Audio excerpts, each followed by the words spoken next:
All right, more back with all right. And I believe we have heat number 2 coming up here. Rotary relays.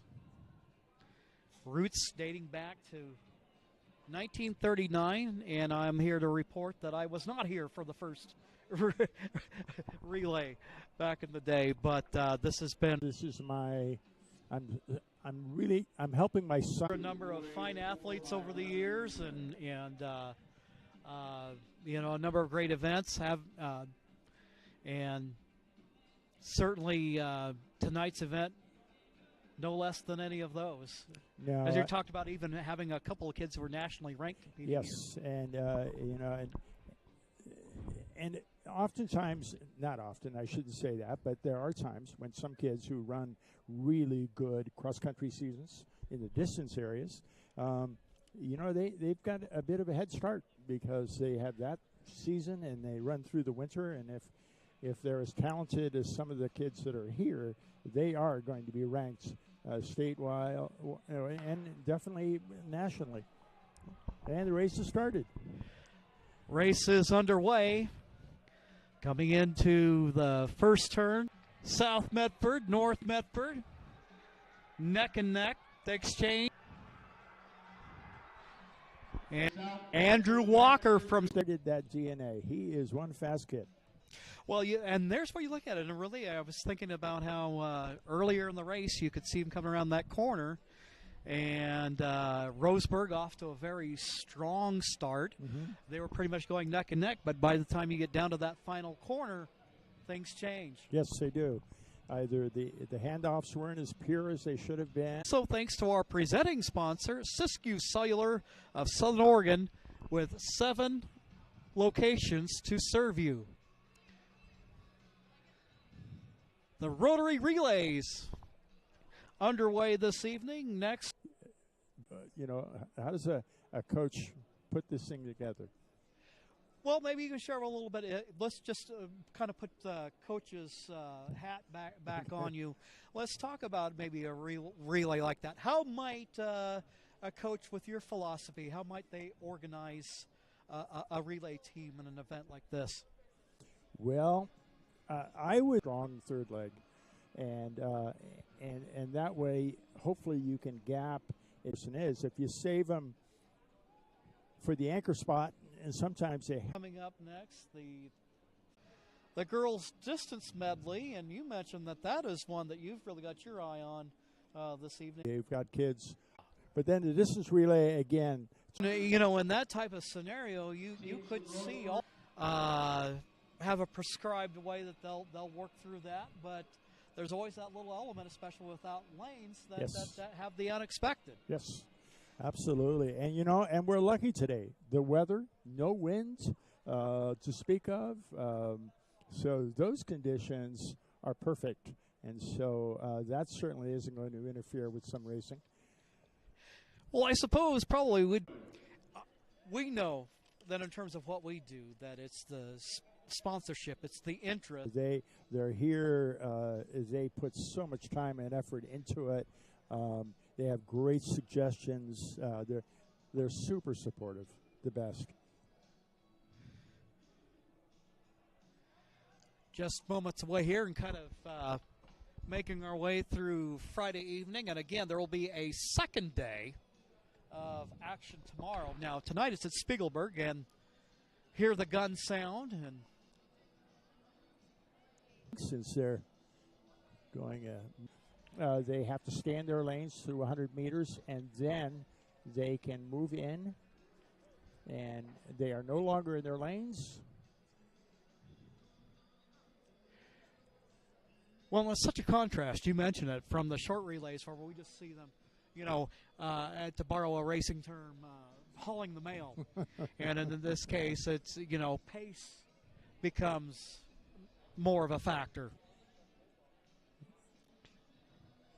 They're helping each other.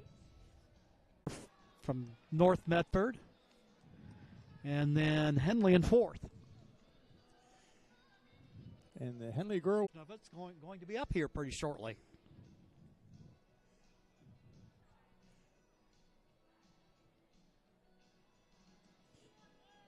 And number 1 and 2 have gapped a little bit. To stay in lane 2. There she goes. Now North Medford running in third. So as you mentioned, the North Medford girl, Giuliana, is injured, and you know, she's here. She's running. She's supporting her teammates. She's giving it all up, and Giuliana is one of those incredible kids that do that. So here we go, second lap of the second leg. The girls' 3,200-meter relay. Roseburg looking strong, and that gap in this leg of the relay has lengthened out. Runner from Henley in 4th place.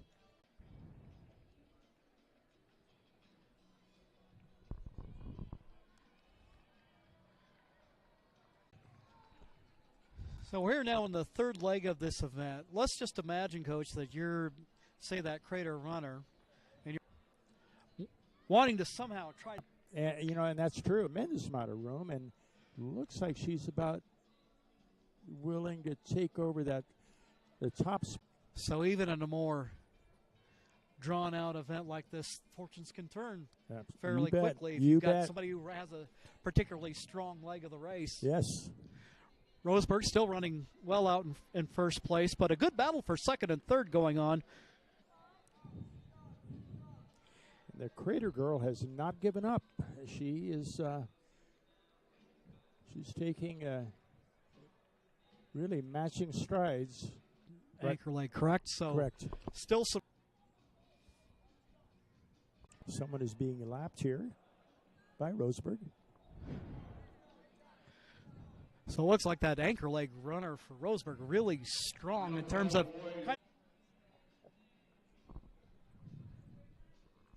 pretty solid second place position. Then you mentioned an injured runner out on participating for North early in the race.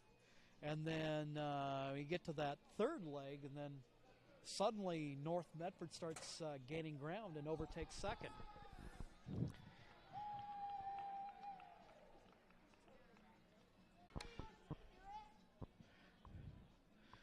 So we continue to watch that second and third place battle for position. Makes you wonder if we might see something in that final turn. Well, and you know, thinking about that, the North Medford runner is actually a pretty good 400-meter runner, and I think the girl from Crater is a little bit more of a distance. So you match those two, and you see, okay, what's happening here? Who's got the advantage? So right now, Crater runner back into second place. Absolutely. There I say fairly handily in terms of capturing first place, but a nice battle between Crater and North Medford for second and third place. Mentally and physically conditioned for a longer distance. A lot of strategy. A lot of attempting to put. Absolutely. So that was the girls' 3,200-meter relay, 4x800. So each of the runners going 2 laps at a time. And I think that's always kind of an interesting kind of, I remember people referring to that as middle distance, you know, type runners that I would think in a way. Now we're 4th place Henley runner coming in for the finish.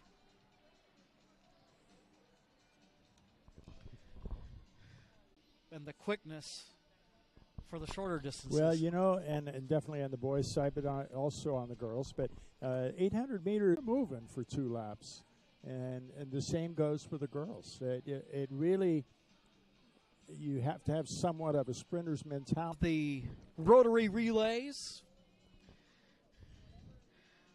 Make sure that you pay a visit to Tap Rock Northwest Bar and Grill on the banks of the Rogue River. And make sure you include that in your next trip to Grants Pass. First-class food and service awaits you. The gem of the Thomason Hospitality Group, Tap Rock. Also, Table Rock Sports says thank you to the nearly 2,000 YouTube subscribers. Want to join our team? Go to Table Rock Sports page at youtube.com and click on the red subscribe button. Your home for high school sports in Southern Oregon, TableRockSports.net. 4x800-meter relay. Crater, North Medford, Henley, South Medford, Phoenix, Mazama, Ashland, Roseburg, Cascade. So Jake Serrani, first through the turn. North Medford, then South.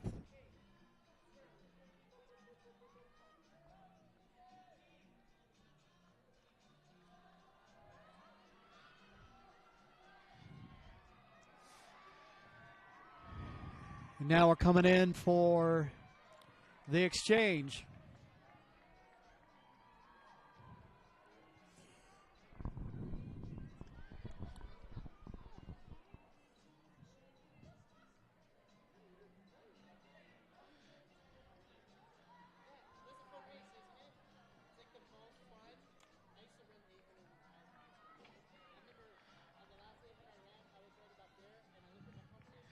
Henry Giomi Brown around the corner for Cascade Christian.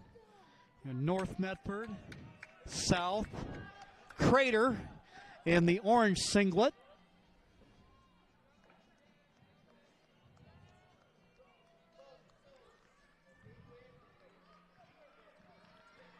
Again, each of these runners will run for 2 laps before the exchange. We're in the second leg of this race. I think the North Medford, who's in second, has made a bit of a move, gaining a little on the first place spot. We'll see what happens the next lap. Right there in the straightaway, you can see him starting to close in.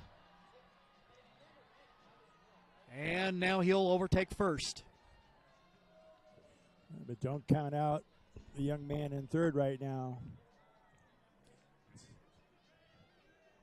Now in second.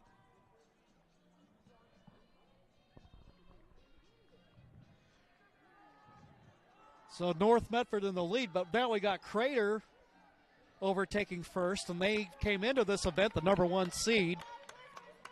So it's Crater, North Medford, Cascade Christian, South Medford, Roseburg,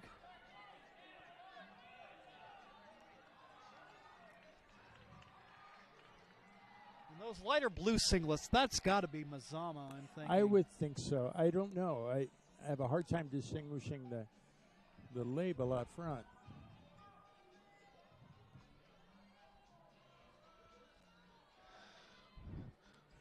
But here in the second leg of the race, and you talked about strategy and maybe how you place different runners, that you can see that here in the second leg, Crater has really caught fire. Well, and here, let's see if I know anything about it, this relay. Now you have your third runner, and are these? So here along the straightaway, Crater opening up a pretty fair lead on North Medford, Roseburg in third. I think Crater and North are pretty dominant in this race. If anyone is going to make a difference here, they have a lot of room to make up.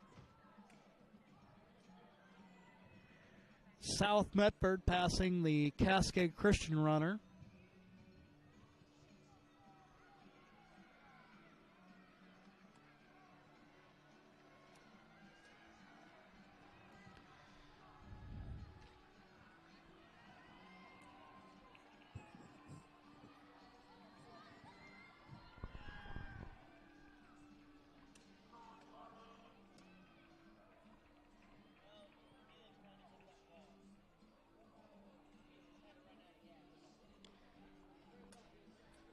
But now just passing in front of us.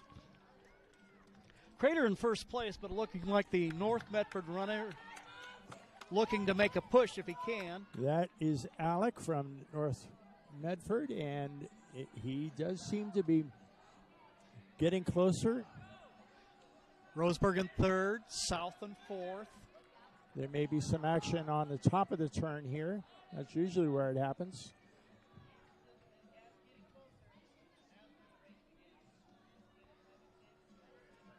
Yeah. Looks like North Medford is closing in. Now it's really starting to tighten up. North Medford runner closing quickly, but the Crater runner holding him off. And the exchange.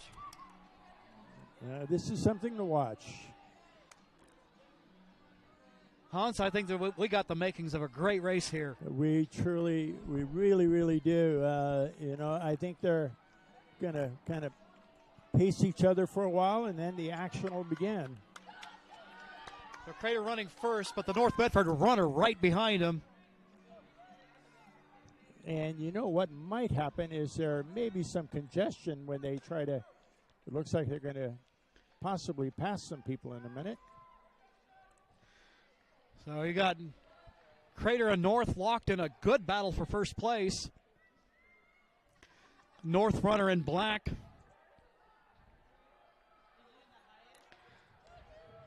Moves ahead, but it's just step for step, stride for stride.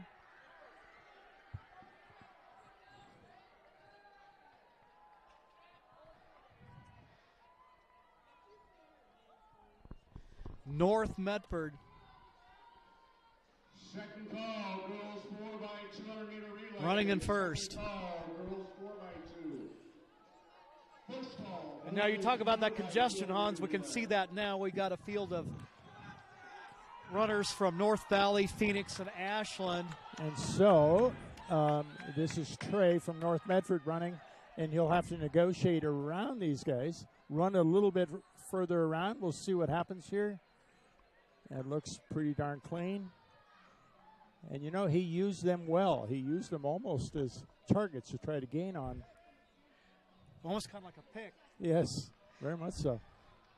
I'm going to say borrowing from motorsports. It's almost like, you know.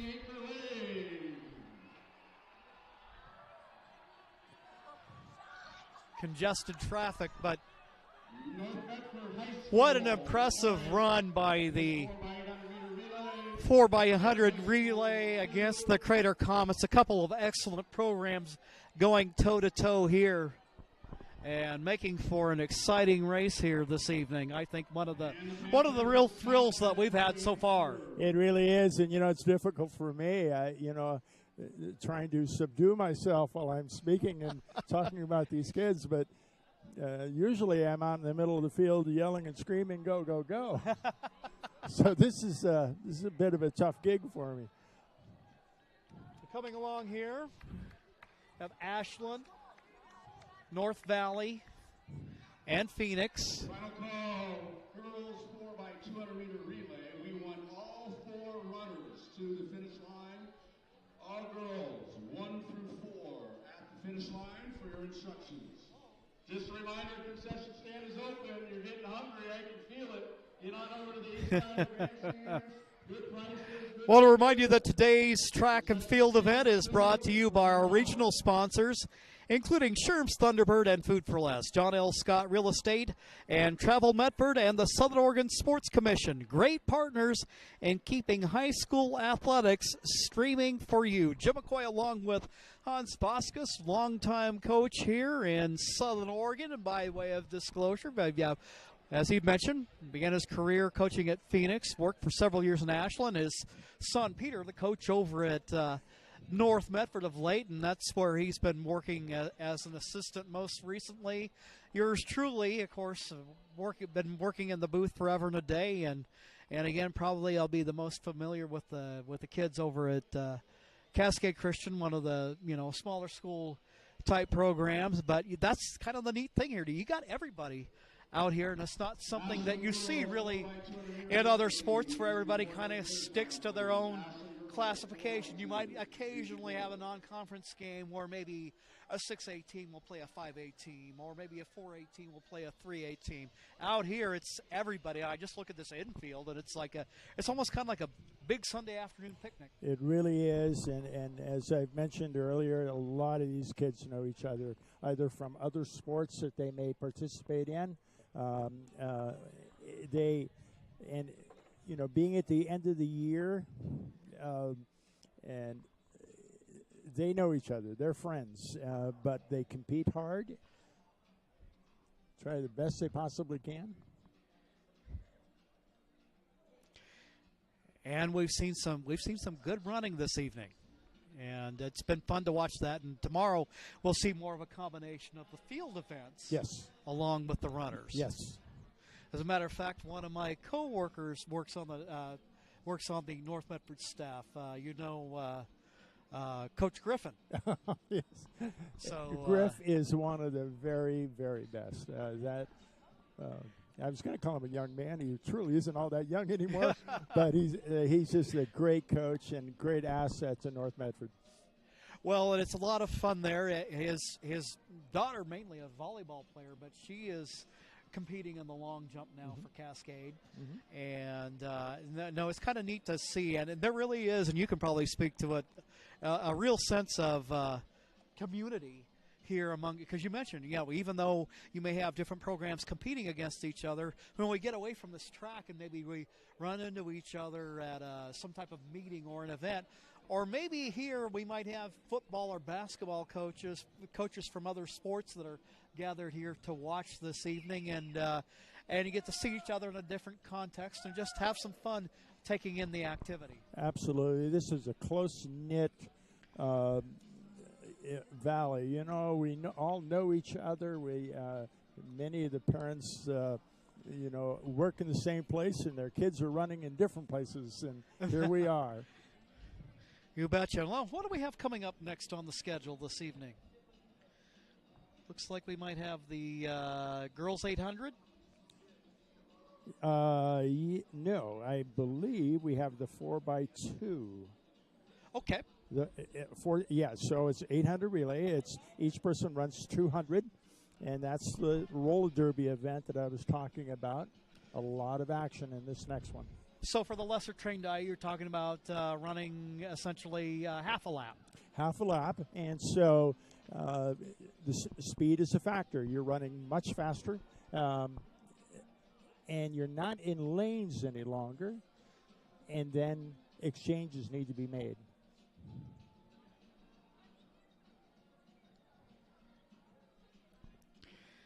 And this give me an opportunity. Hey, fans, if you happen to want to get back into the game, well, it's time. As an official, there's a critical need in all sports right now. Go to osaa.org and click on the blue Become an Official button to learn more. We hope to see you back out on the field or on the court sometime soon. And I don't know how that may be working for officials in the world of track and field, but definitely having worked as an assistant soccer coach for a while and working at the middle school track and field level, they're always, and I know in some cases you had in basketball guys coming out of retirement. I'm thinking of Sherm Holt, guys like that came out of retirement to serve for one more season to kind of help cover the shortfall. But in track and field, how are things looking in that? It's difficult. You need a lot of people to put on events like this. Both those who can handle the electronics of timing systems, judges at exchange zones, people who measure the long jump and the discus and the shot, the jab. It takes a lot of folks. It truly does. Well, I think that's one of the things that really struck me during my brief time of working with middle school track and field is just you begin to recognize, that there's a more so, I think, than maybe any other sport that I can think of. There's a lot of moving parts in a track meet.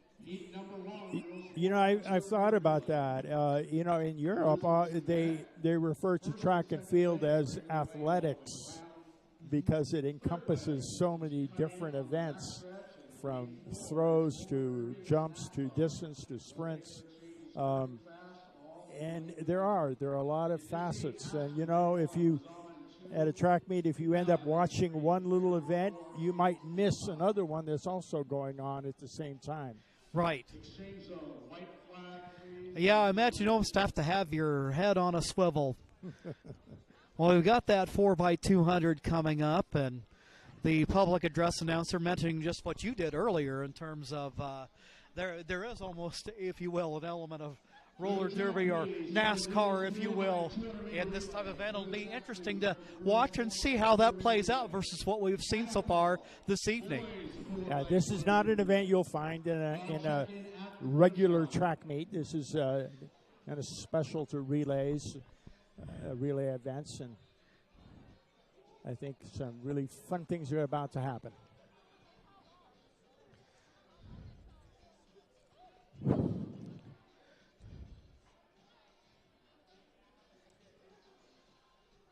So then what we have overall here is overall a 2-lap event. Right. But it's split up. It's split up for 4 people. And so in an 800, for example, in an individual 800, a person would run the first turn, and then be able to cut in and no longer be in a lane. Well, these 4 get to do the same thing.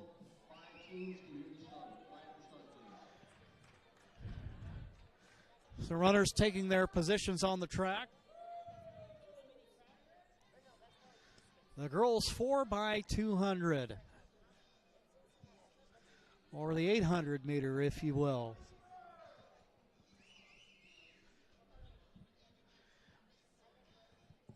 Yours truly has never seen anything quite like this. Looking forward to seeing how this plays out.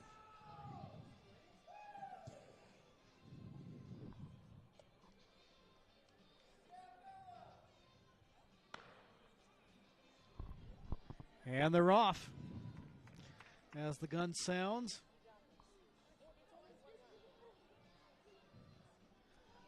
Coming around the turn into the straightaway.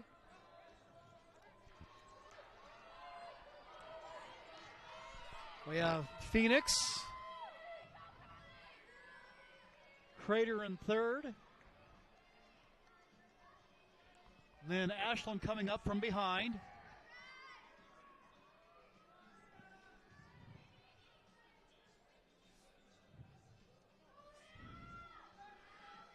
Well, looks like we may have a battle for the lead out front. Yeah. Can't quite spot who that is. Well, the girl in the lead is holding on to the lead.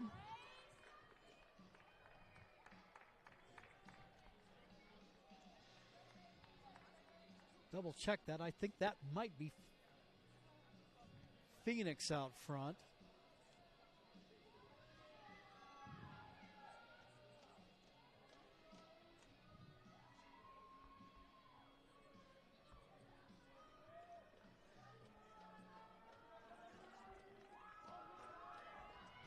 Pirates in first, Hidden Valley second.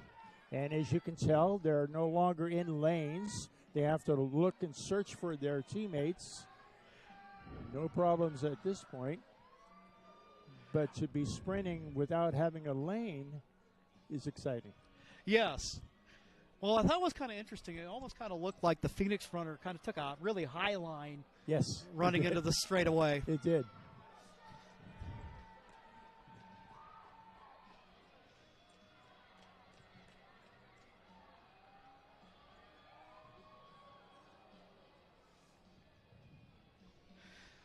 Phoenix coming into the finish first, but a good battle from Hidden Valley. So you have a couple of Skyline opponents going at it in this event.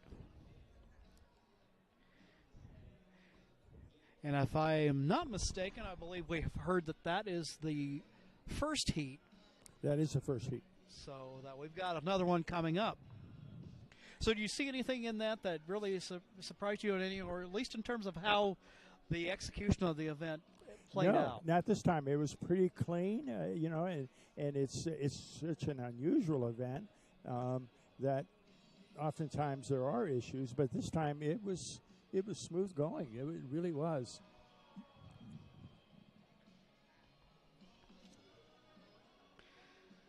Today's match is brought to you by our regional sponsors, including Sherm's Thunderbird and Food for Less, John L. Scott Real Estate, and Travel Medford and the Southern Oregon Sports Commission. Great partners in keeping high school athletics screaming for you.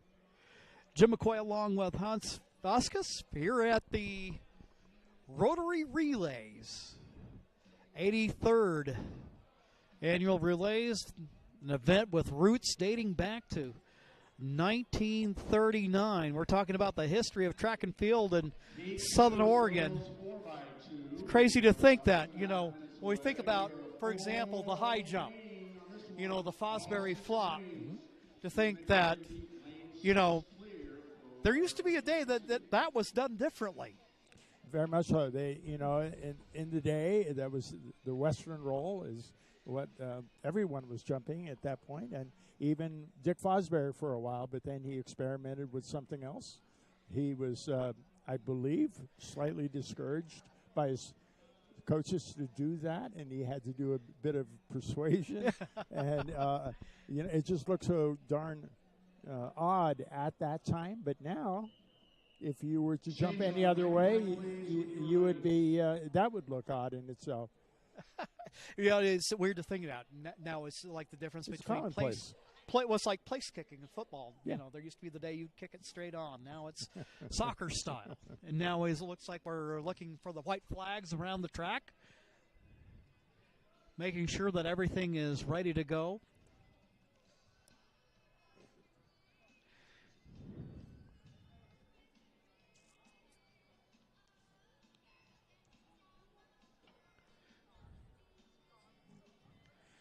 The girls 4x200.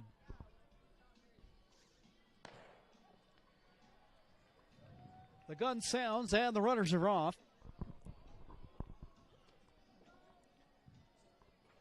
Around the turn. Into the straightaway. Roseburg in first. Grants Pass second. South Medford followed by Henley and North Medford. And Hans, I think they're trying to confuse us. So you have like the North Medford runner that just handed off that has the red singlet, and then the one handing off to a runner in the white. Well, that might be a ploy on coach's part to try to. Well, it'll keep the announcers on their toes. Exactly. That's for sure. It certainly does me.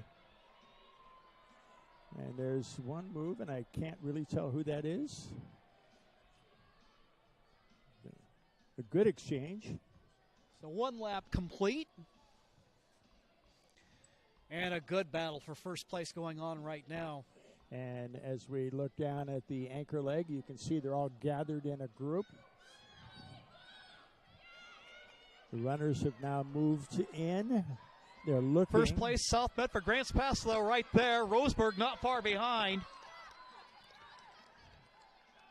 Got the makings here of a possibly dramatic finish. Then with Roseburg, I saw it looked like just maybe a little bit of awkwardness in the exchange to slow things down a bit. Particular one, yes. I hear Grants Pass running along in first place. South Medford runner making a spirited effort. Grants Pass first. South Medford second. Roseburg in third. Henley in fourth. North Medford in sixth. Now that was an entertaining race. Pick up their awards. We now need all boys in the 4x200. So now it'll be the boys coming up for the 4x200. And Girls distance medley. So while this is the 83rd Rotary Relays, this is the first time in my, I won't say how long career. Oh, come on, give it up. Give it up. Yeah, we got a rookie here. Well, rookie here working along with a good experienced coach to kind of help me keep all of this in order and keep it straight. Hans, we appreciate you coming in this evening. Thank you. And helping to promote this. But what a lot of fun. I would imagine all those years I worked in radio, doing a radio broadcast of a track meet, I don't think would have quite worked so well. But thank goodness in this day of video streaming, at least we can give people the visual along with the commentary. Well, you know, this is historic. Going into this, I wasn't exactly sure how it was going to be, you know, but it's exciting. I think hopefully we'll have more of this at some track meets. I think parents and viewers will appreciate it. It's fun to give all these kids. Well, you have to wonder, because I know just talking with Cascade track coach Mike Shawn earlier this week, Mike was telling him about this coming up, and he said, well, that, you know, he thought that was pretty neat that we're coming out here to this. But the next thing was like, so does this mean you guys are going to come up and do Grants Pass? Yeah, right. And who knows? A lot of, and again, in terms of setting up and learning how things will work and play out from a technical standpoint, it can get a little bit interesting. And then you mentioned the sheer volume of athletes and schools participating, that there's a lot to keep track of here. There certainly is. There really is. It's it takes a lot of people to kind of organize all this and keep track of what's going on and who's running and which race is coming up next, and it's complex. Yes. Well, and there would be a lot of things probably if we were sitting here doing a football game this evening, where you're talking about 22 athletes out on the field, and it's just two teams. Mm-hmm. You know, you got the guys usually wearing lighter white-colored uniforms, guys in darker uniforms, and even then there might be little chess matches within that. Here, it's kind of has a wide open feel to it, but to me, that's almost a part of what makes this fun. Yes, and you know, in a way, you can put yourself in the kids' shoes. They need to be aware of what's going on in all the confusion, all the things that are going on. They need to know: am I warming up properly at the correct time? Am I ready for my race in this carnival of events? And it's interesting. Well, you mentioned that, and one of the things that very quickly comes to mind. And I remember the coaching staff for Cascade, we had walkie-talkies, and so you would have events coming up, and, you have kids that are doing more than one event. Yes. And then, maybe they're in line for the long jump, and you just realize it's you got to be out there for the hurdles. Yes. And so sometimes, there's a whole element of coaching, it's like herding cats. Absolutely, and you can't just check out of one event and go to another. You have to, in essence, ask for permission to leave your current event to go do something else, and then come back to the event that you were initially jumping, running, or whatever in. And so, yeah, there are a lot of rules, and you have to be aware of it. Otherwise, you pay for it. Absolutely. Today's event is brought to you by Schlesinger and de Villeneuve, attorneys with practices throughout Southern Oregon, and the Southern Oregon Sports Commission's Know Your Role campaign, promoting respectful and civil behavior at youth sporting events. And that's, different events seem to have different feels to them. To me, it's interesting, like within basketball, that there's a certain intensity when you're indoors and you're in an enclosed space and have crowds gathered together. You contrast that with baseball, where there's conversations going on during the flow of the game, and it's very leisure. There's no time limit. And to me, track, it's got, when you have the event itself going on, there's a lot of excitement, a lot of intensity. But then you have these little downtimes like we're experiencing at the moment, where it's almost like it breathes a little bit. It does, and and you're right. There's a lot of quiet intensity.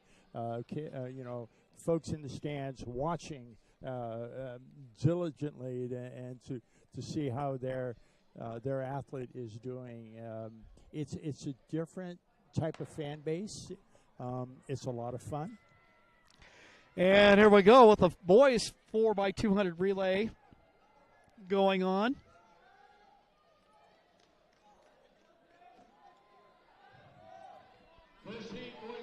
Hidden Valley in first, but Phoenix closing quickly. North Medford in third. Grants Pass and then Ashland. Good exchanges, I think. I don't see a flag, so that's all good.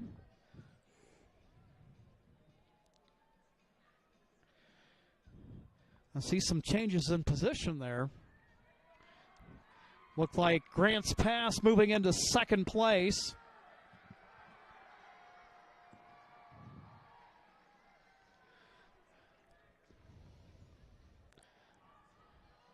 Now Grants Pass moving into first. And is that North Medford in second? That is North in second. Okay. And I had to check myself there for a second, but yeah, it's North in second. And now we're looking for the Grand Exchange. So it's Grants Pass, North, Phoenix, Ashland, Hidden Valley. That first place Grants Pass runner, he's off like a shot. Yes, he is. Runner from North. Looks like a good, strong, long strider. I think first and second is pretty much fixed, but third and fourth, there's a battle going on. They are Ashland there. Grants Pass, Ashland, North Medford in 2, Ashland in 3, Phoenix 4. And that was Phoenix in fourth place. Heat number 1, boys 4x2. So another dramatic race with kind of an ebb and flow to it. And then coming up shortly, we'll have the girls' distance medley relay. Now, that's an interesting one in terms of how that plays out in the distances, because it looks like, Coach, you have a couple of shorter distances bookended by longer ones. Yes. And, and you look, as a coach, you look at, obviously, you want to put your, and this distance medley is, on both on the girls and the boys side, is going to be exciting. But you need to find a decent 400-meter kid. Here I am congratulating my kids. Hold on one second. You guys are awesome. That was so good. Well, hey, we got to let Coach be a coach for a moment. I apologize for No, that. that's all right. Because like I said, I always said as a sportscaster, really what I am is a fan with a microphone. and then it's always nice to bring the coaches in, or maybe the former athletes that can kind of, like I say, kind of fill in the picture a little bit. And we've seen some rather unique races within today's event. And you know what? I haven't mentioned it. Under the lights. The lights have just been turned on. And how often do these kids have a track meet under the lights at this time of day? That's right. pretty special. Well, a lot of times, most of your events are either middle of the week and late in the afternoon, or on a weekend morning. Yep. And here they are. It's just a great setting, and here at Spiegelberg in the neighborhood. Something that started in 1939. Things can't get better. It's really pretty cool. Well, and it's so nice after, a couple of years of things being unsettled to kind of have everything back in its, back in its place, in a sense, return to normalcy. And I imagine for a lot of these kids, it was kind of crazy when I was thinking about this time last year, Coach, that my boys' soccer team was playing what would ordinarily have been in the fall. Right. They're playing it in the very early spring. They're wrapping their season up. Well, last year, in terms of distance runners, they had cross country and then went straight into track. And usually they're bookends at different times of the year. But last year, one flowed right into the other. And so things have been odd. And it's great to be back to some sense of normalcy here. And it's good for the kids, and that's what it's all about. Absolutely. Well, and you get to see some good ones, and that's kind of one of the things I think is great about track and field, whether you're talking about maybe you have a big kid who's not going to be a runner, but they've sure got the strength to throw a javelin Yep. or a discus or Yes. a shot put. Maybe you have somebody who has, the legs and leaping ability to excel in jumping. And then, of course, you have those speedsters that go out and compete in the running events. Yeah, and then, the other aspect, well, let's go ahead and get into this race. Boys 4x2, Crater, Mazama, Roseburg, North Valley, Medley, and South Bedford. Heat number 2. In some of these races, you have freshmen running against seniors who are 4 years older. And that in itself is an interesting mix. Well, I know, especially with the smaller schools, with Cascade or maybe North Valley or stuff like that, that you've got, you do have a mix of athletes and some really young ones competing. Yes, as I said, you can have a freshman and running against an 18-year-old, and the mixture of years. Yeah, a lot can change between those ages, and now we're looking at a really good battle. We got Roseburg and Crater fighting for second and third. And if I'm not mistaken, there are 2 Crater teams in here. You're right.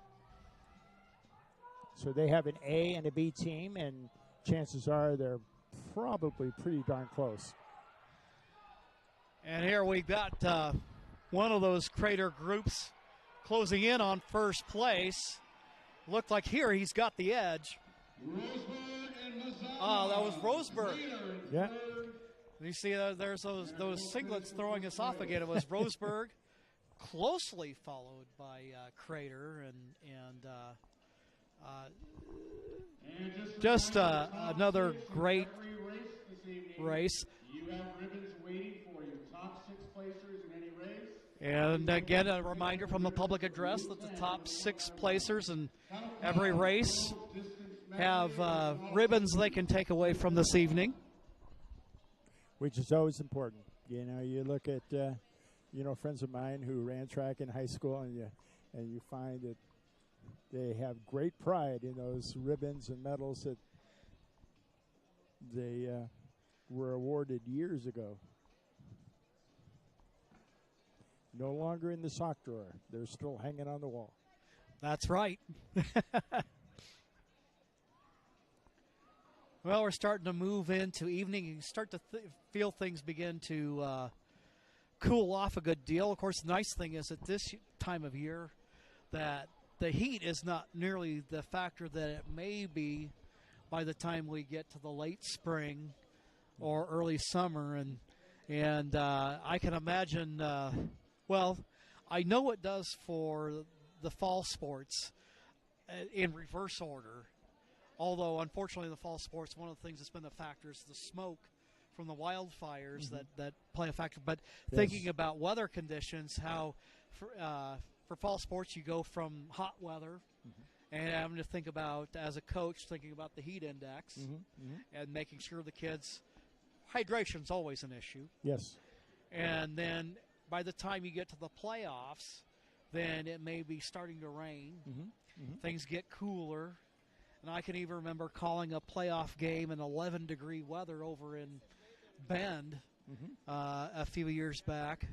But it's the flipped opposite for it really spring sports is. of track and field. It really is. It can get hot. Sometimes even the humidity, if there is any, towards the tail end of a season, and an athlete can be in pretty darn good shape, but then experience a difference, with the heat and humidity and whatever might happen. It's one of the factors in performance. All right. Well, we'll have the distance medleys coming up here shortly. And while we have a little bit of a break in the action, this will give us an opportunity to give thanks to our sponsors who make this live high school athletic action available, including our title sponsor, Lithia Superstore, Jeep Dodge Chrysler. Visit lithiasuperstore.com to find your next ride. Also, thank you to our presenting sponsor, Siskiyou Cellular of Southern Oregon, with 7 locations to serve you. Here's the call going out for the girls' distance medley that will start out with the 1,200. So it essentially will start out with the first leg being a runner running 3 laps, followed by a runner on the second leg running 1 lap or 400 meters, followed by a runner running 2 laps at 800 meters, and then followed by a 4-lap run of 1,600 meters. So this kind of the, one of the long-haul events of the day. Clear the track, please. Clear the track, girls. And the gun sounds. The girls' distance medley relay underway here at Spiegelberg Stadium.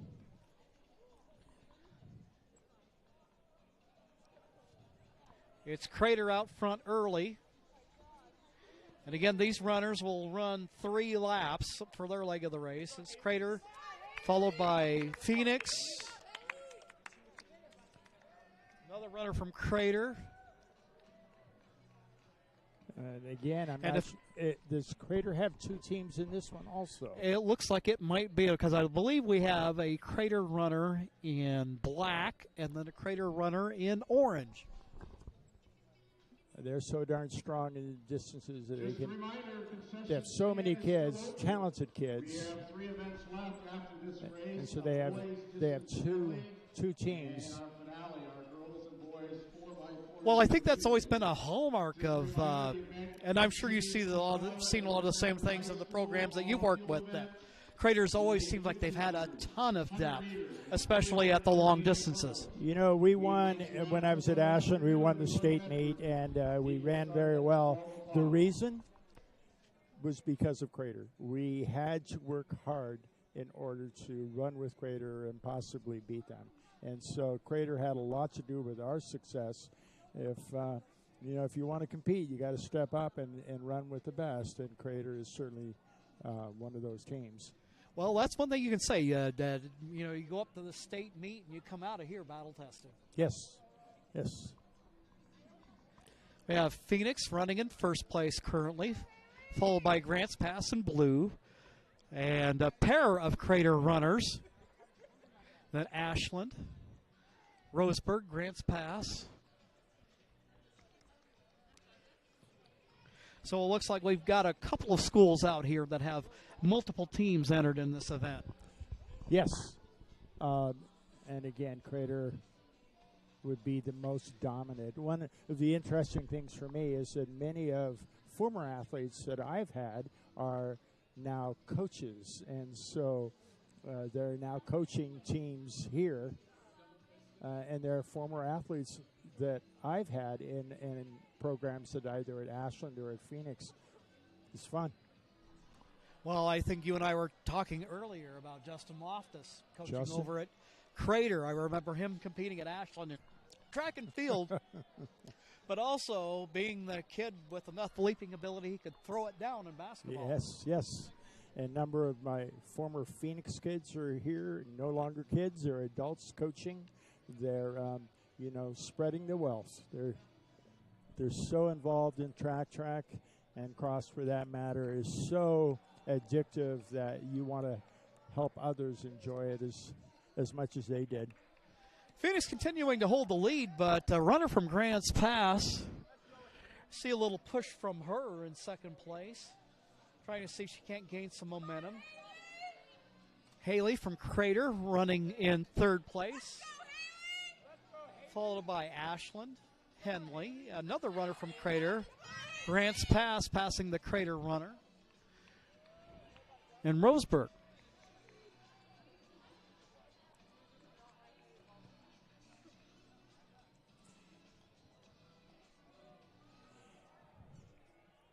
The next runner will run a 400 meter, and so the intensity will pick up a little bit because of the shorter distance. That's got to be interesting from a strategy standpoint, especially if you feel like you've got a speedy runner who can catch you up. Yes. And so here you can certainly tell the difference in stride. So here we are in the second leg of the distance medley relay.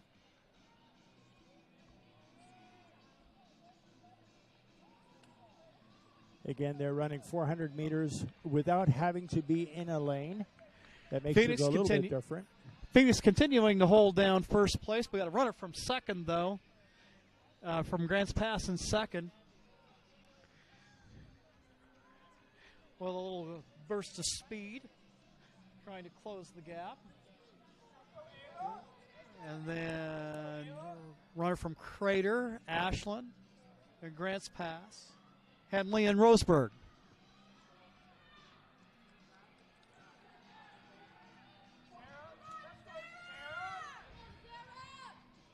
Now we got the Grants Pass runner trying to close in, and definitely she has made things very interesting in that battle for first place.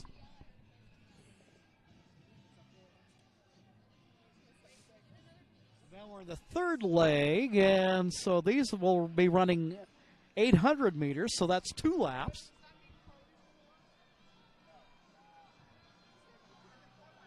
Grants Pass has overtaken first place.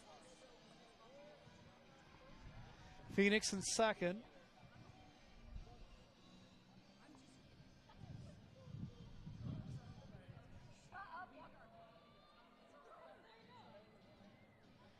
And now a Final call, boys, distance medley. All teams, we will check you in. pretty fair-sized gap. Back to third place. Crater, then Ashland, Henley, Grants Pass. Runner from Roseburg making the pass. You know, in the distance medley, you have to have the mixture of athletes. You know, a good 400 kid, a good 12 and 15 or 1600. You have to have the right mixture to really succeed in this event.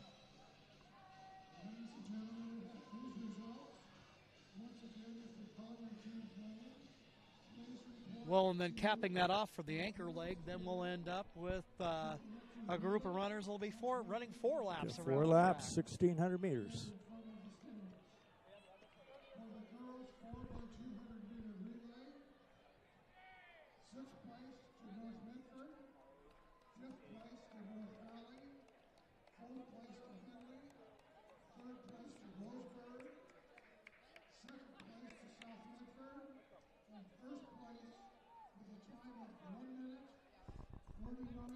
Well, now I think the tricky part in terms of following all of it is as the field gets more spread out and the runners get gapped, is We need everyone off the track. There is a race going on. keeping track of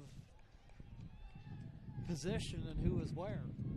You know, you're right. It's sometimes for an athlete, it's difficult. You find because you're the latter end of the race, you might get the stick, and there's a huge gap. And what do? You know, how hard do you go out to try to catch the next person? Because there is a lot of separation that happens, but you still end up seeing changes in spots and places. There's currently one going on right now up on top of the turn. I think you're going to see some. Yeah, we see a pair of runners there going into the turn. The runner from Roseburg. And they're gaining, and sometimes you can see a person's stride changing a little bit. And yeah, at least it looks like from this perspective it begins to lengthen out a little bit. Yep.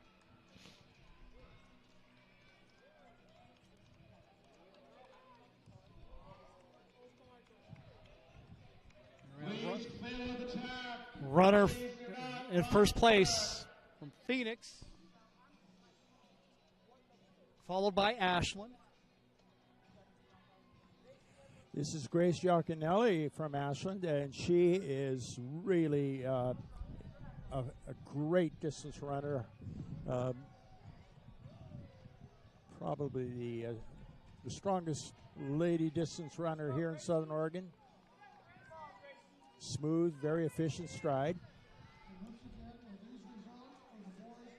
Well, and you can see that coming out of that turn. You know, there's just some people who run with a certain grace about them. The stride, they just, you know. She runs with grace and authority.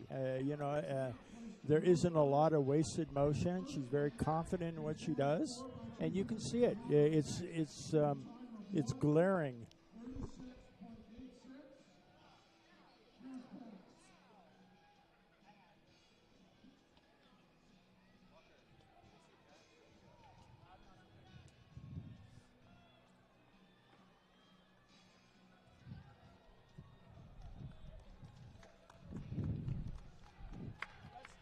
There's right behind us are some members of the Crater Track Squad cheering their team on.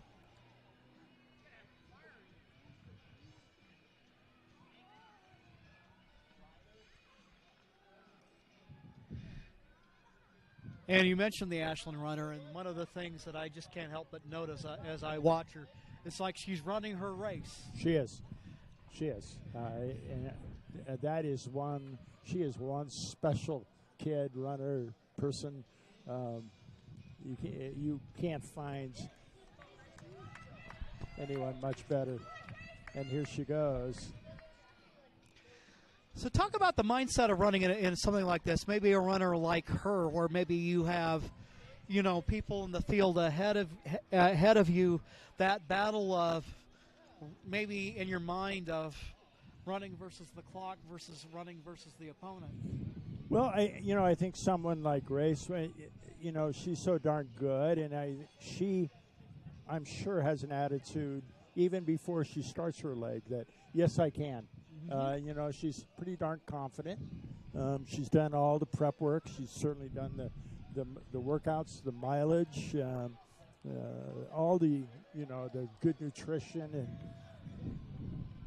and look at her. You can tell. It's pretty darn obvious. She's taken the lead, and there's just that. Like I say, there's just you know, along that in that whole thing of watching her run, there's a confidence that you see there from somebody who's a championship caliber runner. I had the joy of coaching her for a couple of years, and you know, she made such a transition from her sophomore into her junior year, became super confident, did the work, and obviously has a natural talent to go with it.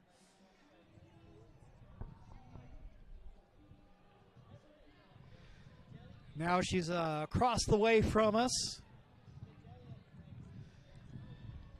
Behind her, representative from Phoenix.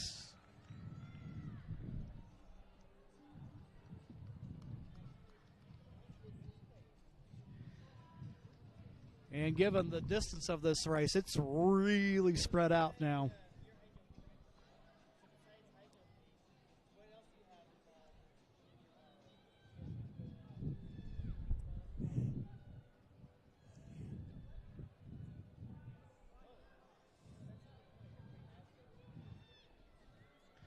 But then at that distance, there's that whole aspect of sustaining your energy.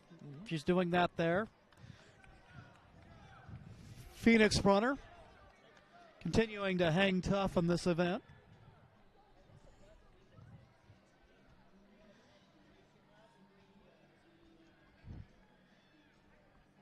And that we've got a little ways to go before we see the third place runner.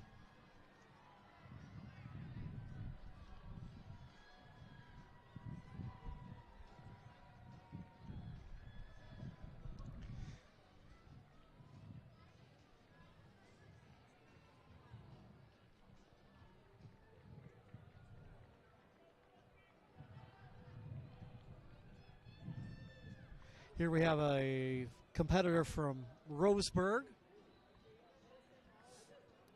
See her strides lengthening out. Grants Pass.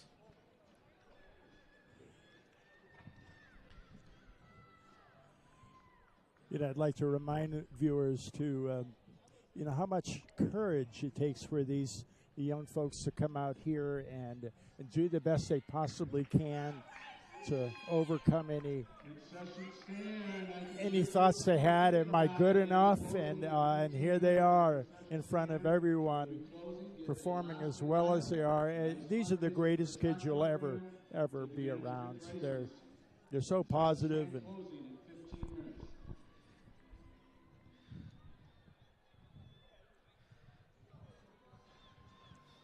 well, I always think, yeah, that's one of the things. There's even, I think, perhaps the most so in distance events is a mental component, and especially maybe even for that person that's not running in first place. Absolutely. That maybe even they're bringing up the rear. But I know, just from my running days, going out and running, 10Ks as an adult for fun, that you're not going to finish first, but you're kind of working on either you're doing things like improving your timing, or maybe whether you're just kind of gutting it out.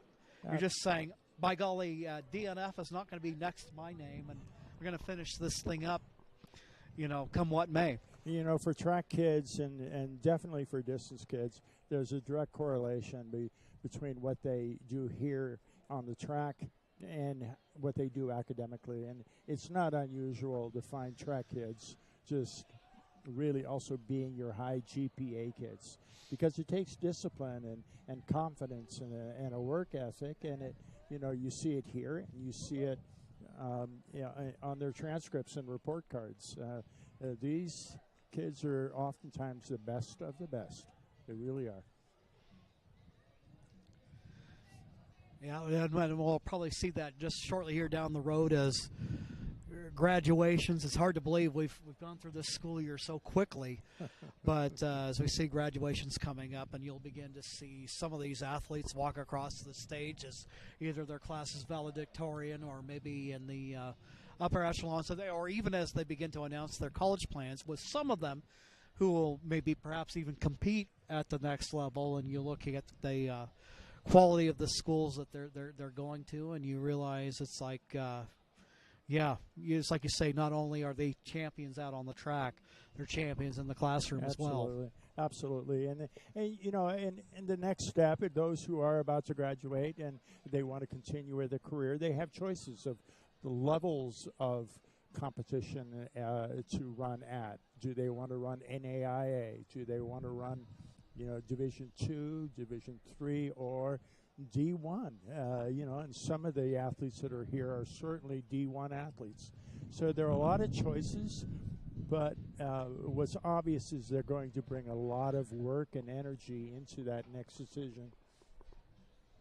Well, we have seen runners of recent days. I was just with my son, who just graduated from high school last year, spent a few years in the Central Point School District, and thinking about one of the Jance Tostenson. Yes. Who now attending Georgetown. Yes. And I remember, even way back when they were in middle school, you could begin to see some of these talents emerging. My son being a soccer player, so he's no slowpoke, but they would go into PE class and do these pacers. And I remember, Jan's competing in those, and see what he would put up in terms of his times, and I started asking him. I said, Johnny, you can do that? He said, I got nothing for that. Jan, I remember him well and fondly. He's a great guy, great kid, and obviously going to a place like Georgetown. His dad refereed in basketball for years. His younger brother is now just on fire, just running really, really well. And that's a great family, and they work hard. They really have. They put a lot into it and have had a lot of success. Well, coming up, we'll have the boys' distance medley relay. And if it's anything like this girls' event was, we're sure in for a treat, and then that'll we'll kind of begin to work our way into the later portion of the evening as capping things off tonight will be the girls and boys 1,600 meter relay, or in other words, 4x400. Table Rock Sports wants to say thank you to our nearly 2,000 YouTube subscribers. Want to join our team? Go to our Table Rock Sports page at youtube.com and click on the red subscribe button. You heard that gun sound.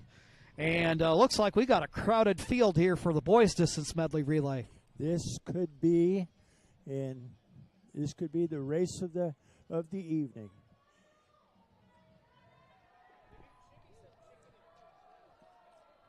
Remaining a crowded field.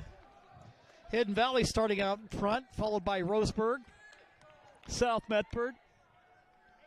Also see Ashland and Grants Pass there toward the front of the field. And again, 1,200 meters, the first leg of this event. So these runners will be going around the track 3 times.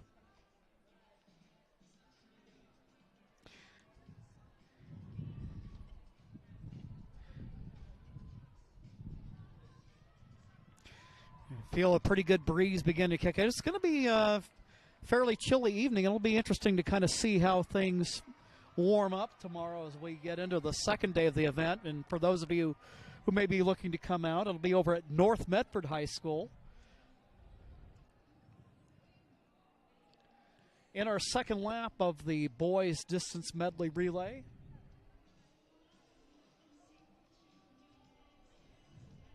Strong start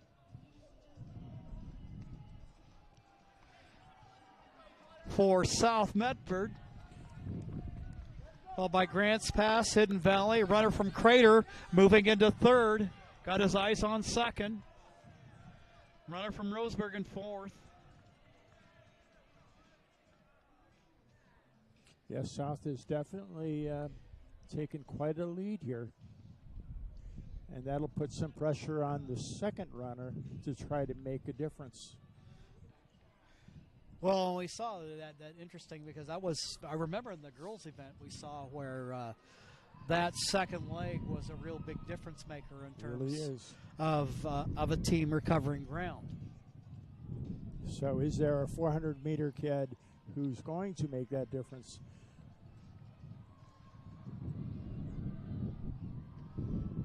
South Medford right now, and at least in this opening leg of the event, very strong beginning.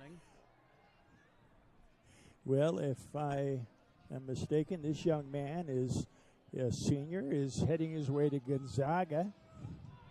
So obviously, pretty good runner. Well, you can tell. I mean, he's just got that look of a long-distance runner. He does. He does. He can move at a pretty good pace, but by the same token, he's got the endurance. And Crater runner start to get a push from third and fourth.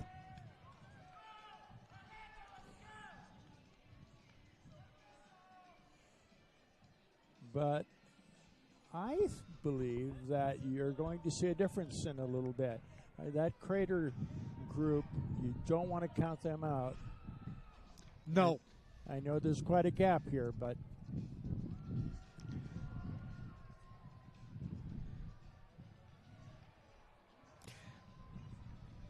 well, it's kind of fun, that dynamic of mixing up the different distances in a relay like this. yeah.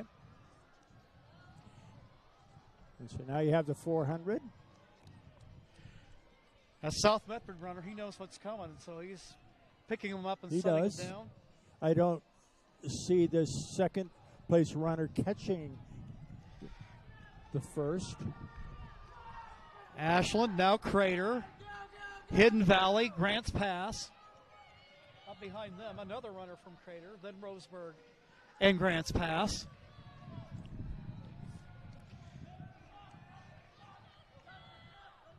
Here comes runners from North Medford. and I believe a runner from Phoenix on the outside of him. And that must be Ashland's second group. Who is that in there? I don't know. I think you may be right. Oh, get that four-wheeler off the track, please. South Medford still continuing to hold down first place. That lead that had been built for him, he's managed to hold pretty well. Here comes Ashland, Grants Pass, Hidden Valley, Crater.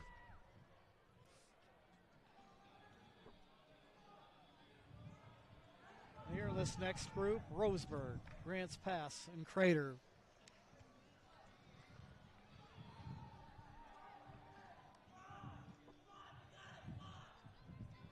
Phoenix, and then North Medford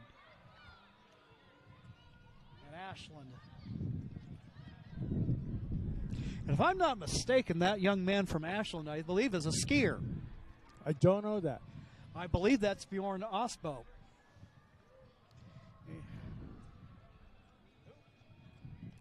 Bjorn Osbo. Second call goes 4x400 meter relay. First call, boys, 4x400 meter relay.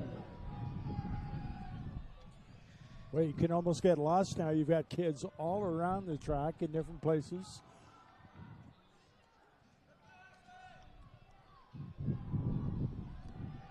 So South Medford continuing to hold down that lead. They are. Ashland behind them, and Hidden Valley and Grants Pass continuing to go neck and neck for third and fourth place.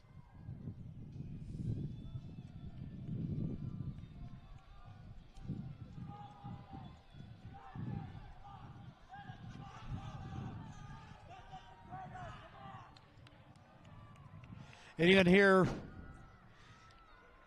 teammates encouraging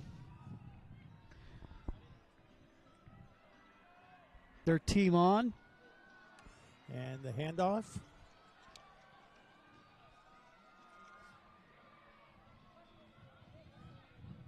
So we've got some already into their 1600. South Medford been pretty strong throughout this race. Set the tone early, and they've managed to maintain it.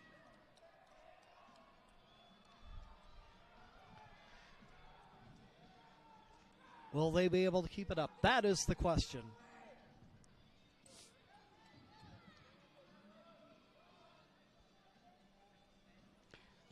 And I suppose that's what I've always wondered. If I'm out there running on the track, if maybe I'm running ahead of somebody, if maybe that person behind me doesn't have something that they've been saving back Yes. to show me at the end of the leg. It is a poker game. It truly is.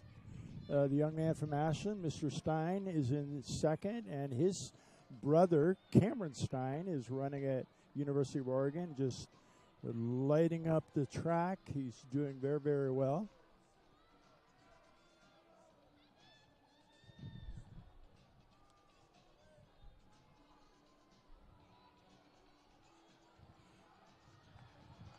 And you know what? He's making a difference. I think he's gaining a little bit. Yeah, we got South, followed by Ashland.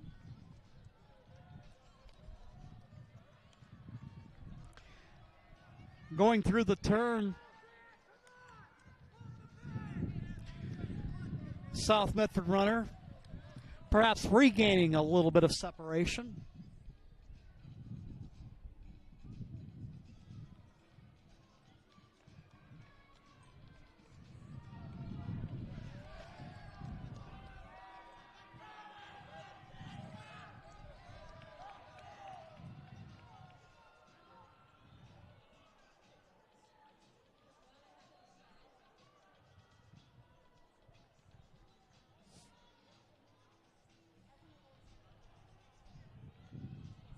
Well, it's been interesting to watch the ebb and flow of this race. Yes. Between these two runners. Got kind of close there for a little while, and that's maybe lengthened out just a little bit more. Now we see, looks like we got an Ashland runner coming out, overtaking third place. So it's South Medford, two runners from Ashland in second and third. Final call goes 4x400 meter relay. Be ready to go at the conclusion of this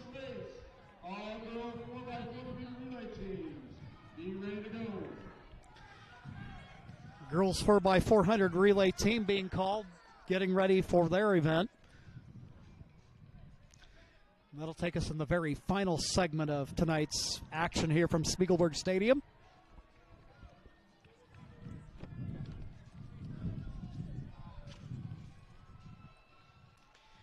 And the temperature certainly has changed. Yes, it has, and it's gotten windy enough that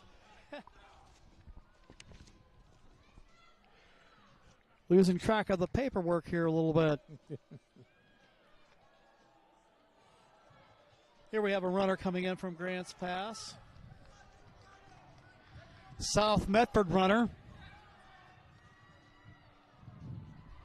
He continues to look strong. He is. I can't recall exactly what he did in cross, but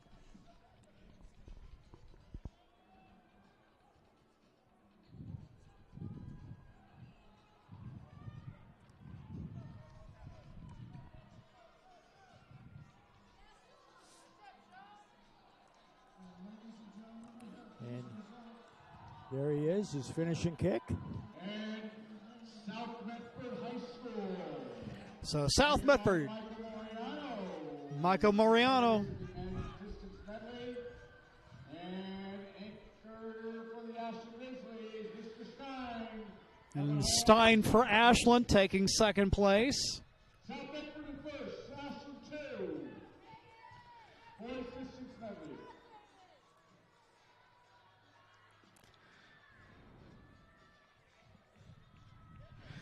So in this event, South Medford starting out very strong and able to sustain that throughout the event. And again, thinking about 4 different runners running 4 distinctly different distances. How is that going to hold up? And for them tonight, it held up pretty well. You know, yeah, I think chances are the coaches really put a lot of effort in that last particular relay. They put all their talents together, and it showed because they were dominant from the outset.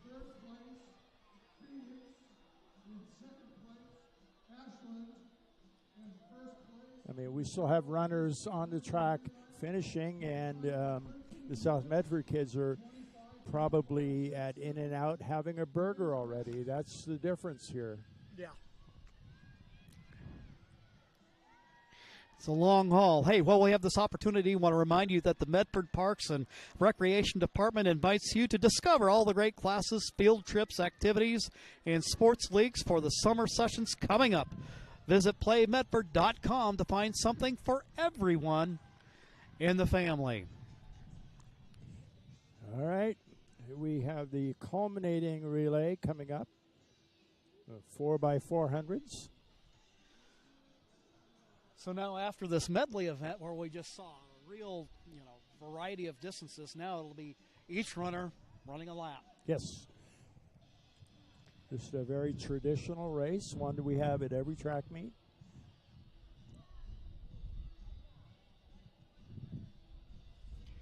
Now for somebody running the 400, now that's kind of, it's almost, at least to my way of thinking, it's almost kind of on the long end of a sprint, but not quite a middle distance like, say, for a 2-lap 800. That's true. That's true.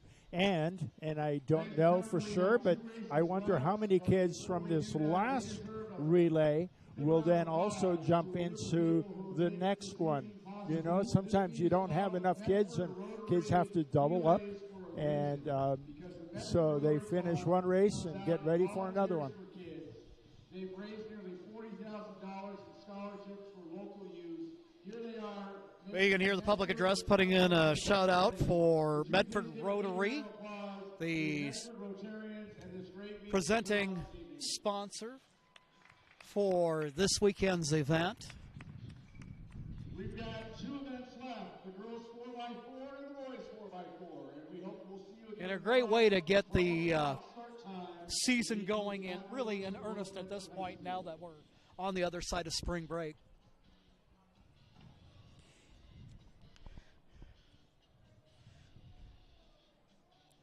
You can see all those who have already run gathering to watch this finale here, this 4x400. It's always very exciting. And to me, it seems like it's kind of just a fun way to end it. Something that, you know, with very much so. Like I said, it's always interesting to watch the different distances and how those races are run, and the strategy that goes in them. That you know, that now we'll be coming up on where we'll expect that it'll be, well, essentially in a sense 4 long sprints. Yes. In lanes, very traditional. I want to remind you that today's event, track event, is brought to you in part, or straining for it anyway, is brought to you in part by Avista Utilities and our friends from My Circle K, powered by GP Energy. Morning motivation, crunch in your lunch, and fuel for your road trip begin with My Circle K. You know, it took us a little bit to get going, get the stream. Video stream going in proper running order, but once we got it going, have not been disappointed in the quality of competition, from the biggest schools competing here to the smallest. All of them have put on a nice show here today.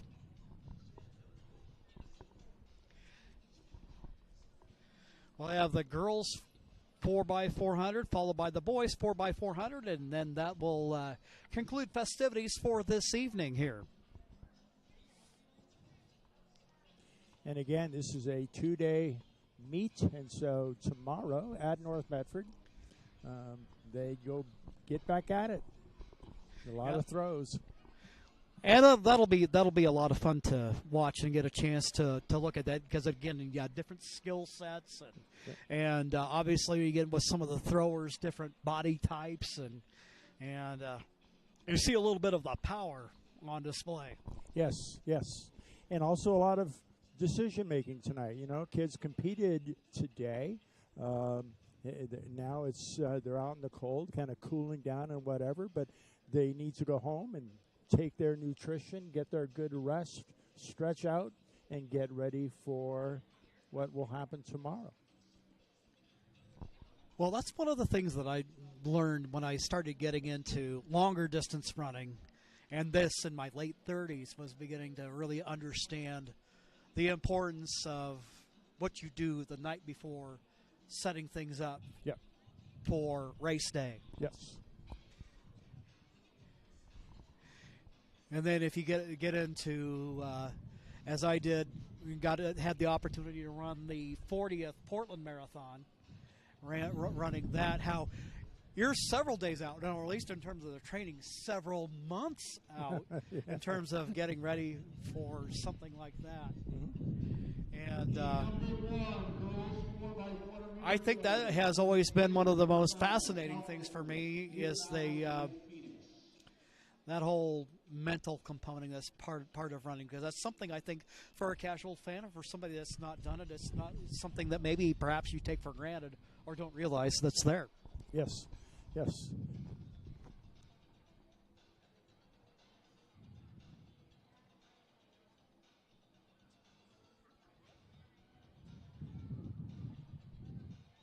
You know, when you think about it, a lot goes into performing at the top of your game, no matter what your age.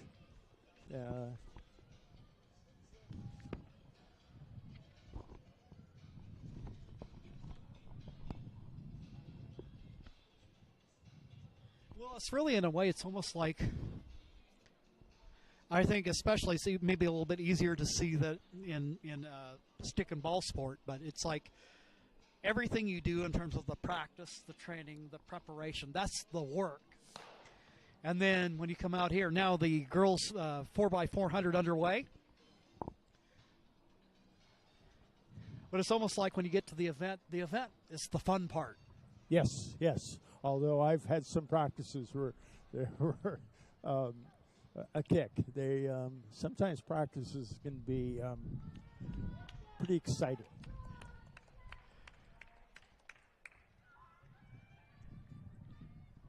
All I've always wanted it where one practice per week is more difficult than any race you get into. So that way on race day, you're ready to go. You know you can do it.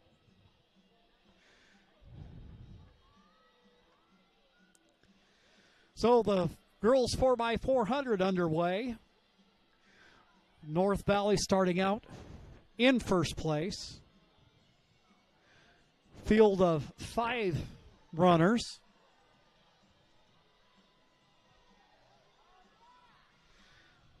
Now the exchange. So now the second leg getting underway. And first place really starting to open it up. But no sooner than I say that, see a runner coming up from third. Yeah. Moving into second. North Valley, followed by Crater and South Medford. Running in fourth, Hidden Valley. And I believe that's Phoenix in fifth. Phoenix, yes.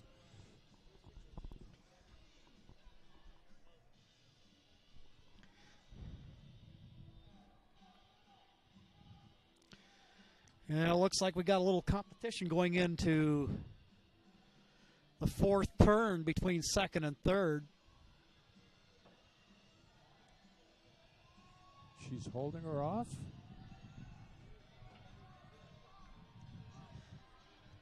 Boy, they are coming in even. Well, and it's interesting how you find yourself in a position like that. You managed to find maybe a little bit of a top gear that maybe you didn't think you had before. Well, the other thing is that when you see kids running together for a period of time down a straight or whatever, you notice that their stride length and their landing of their feet is in unison. Mm-hmm. They match each other, and therefore their speed stays the same. Top 3 spots: North Valley, Crater, South, Hidden Valley, Phoenix.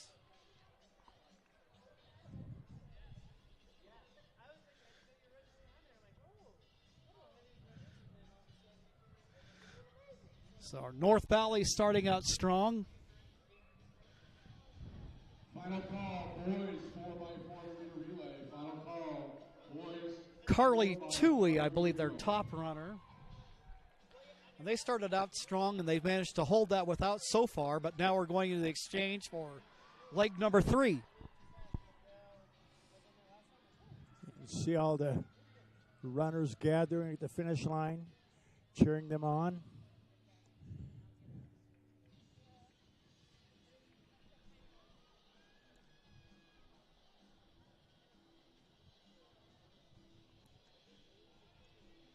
Another strong performance by North Valley here in first place. Hidden Valley in the picture now. South Medford overtaking second. And the fourth place Crater runner looking to overtake third.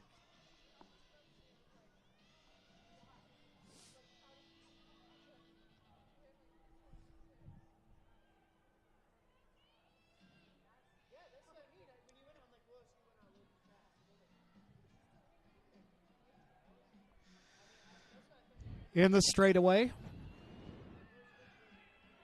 North Valley continuing to run in first place. South in second. Good battle shaping up for third place.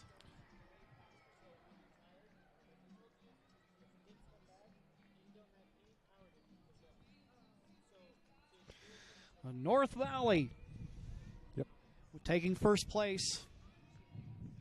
And really good battle for third there at the end. It's hard to see the finish with all the kids gathering around, supporting their teammates.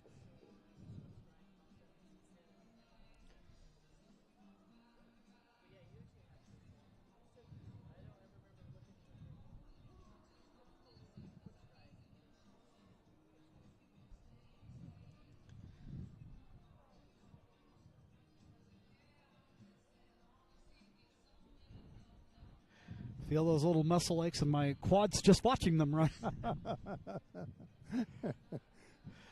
But here we now are coming up on the final event of the night, the boys 4x400. So an event that started at 5:30 this afternoon with a co-ed relay, and I think it's always kind of interesting. What's usually the impetus for that? Is this something that maybe like the event organizer says, "Hey, let's do this year"? Well, no, this year actually that's become an official event in some meets, and certainly not here in Oregon. But so Pete, my son, decided, let's try it. It's interesting. I would like to see more of that. I think it'd be great to have a 4x8 male and female. Mix it up.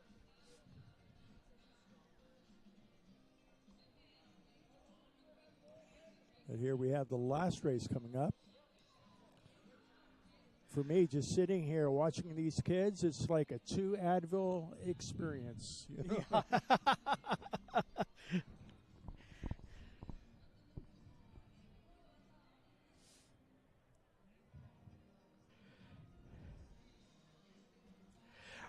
Clear the track, please. Heat number 2. So now we got the second heat. So we have another heat of the girls 4x400 coming up. So we're not quite finished yet, and still see a pretty good crowd in the house this evening for an event that's been going on for about roughly 3 hours now.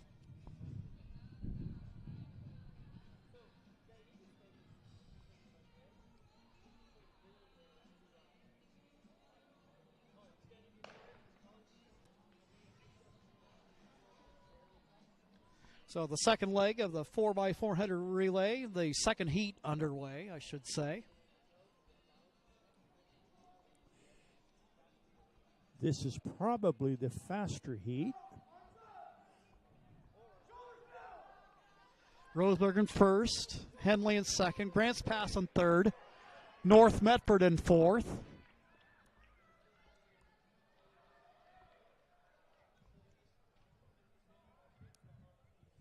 Five competitors in this race, and again running 1 lap apiece.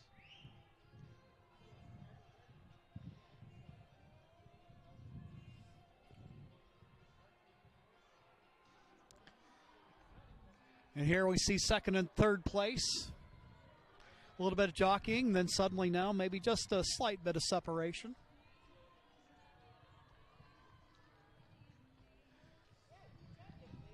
Now the exchange as the second leg gets underway.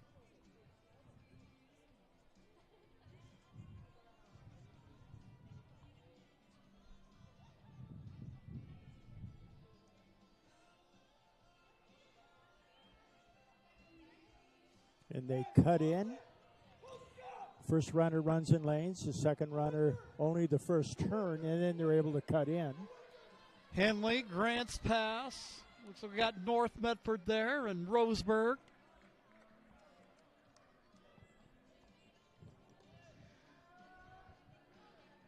Now a competitor from Ashland.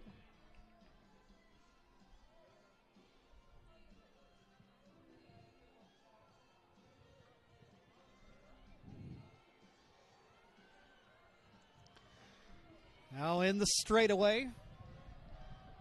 The exchange coming up for leg number 3.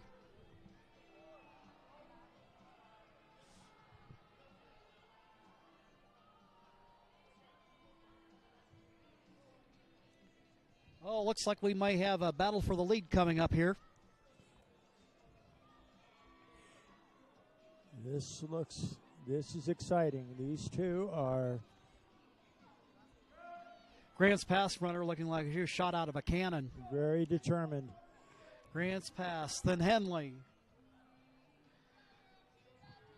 Roseburg in third. North Medford in fourth.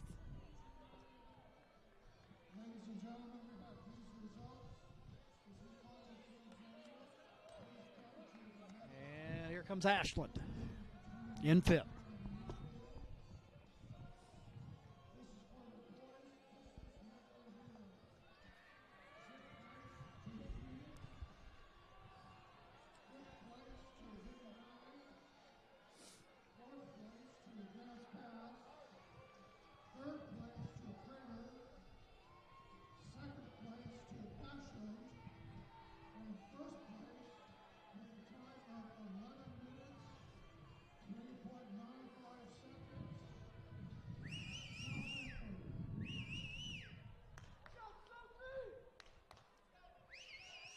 Sophie from Grants Pass. The anchor leg. Wow.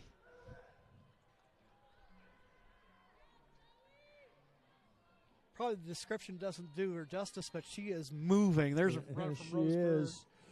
Henley in third. We might have a little battle with these two. We'll see. Coming off a turn.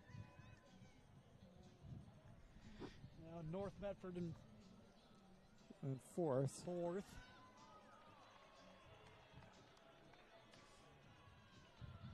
And Ashland in fifth.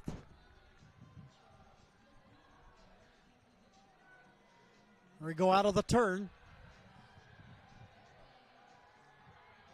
You see a difference there? There's a race. Oh, wow. Yep. Nice finish.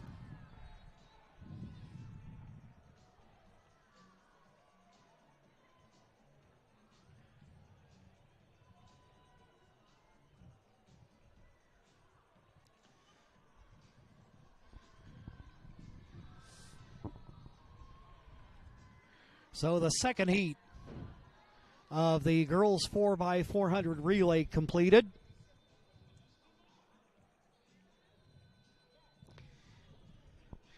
And the Yogi Berra-ism holds true once again. It ain't over till it's over. 2 heats to go.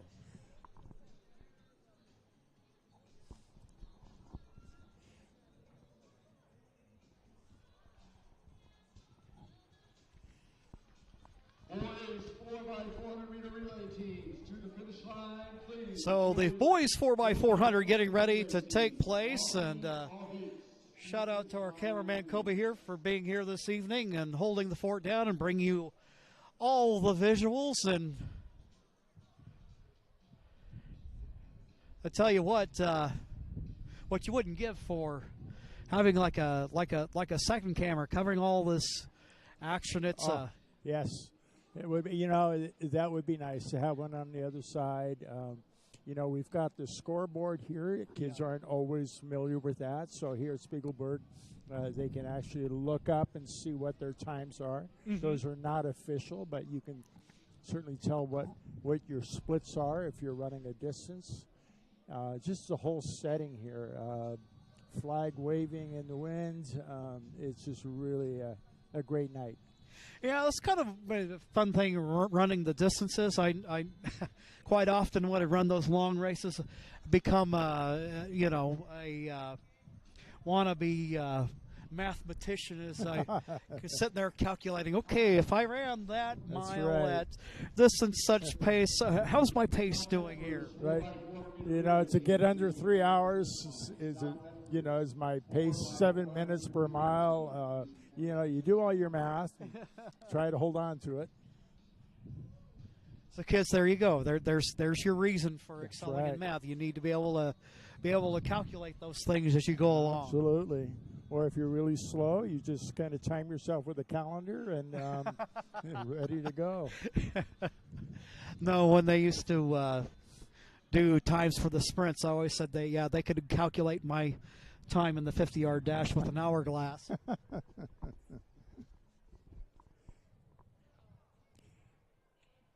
It's also fun is to watch these kids who have run races, and you would think that, they're done, but here they're doing their cool downs. Mm-hmm.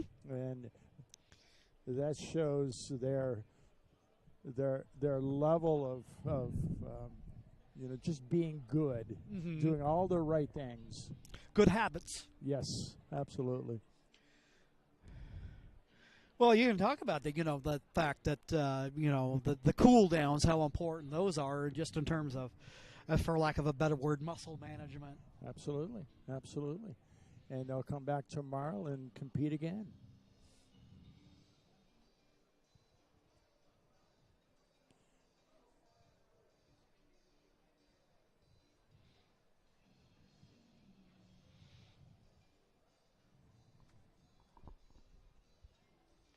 So tomorrow things will be getting underway at there will be a scratch meeting at 11:45 at Bowerman Field at North Medford High School.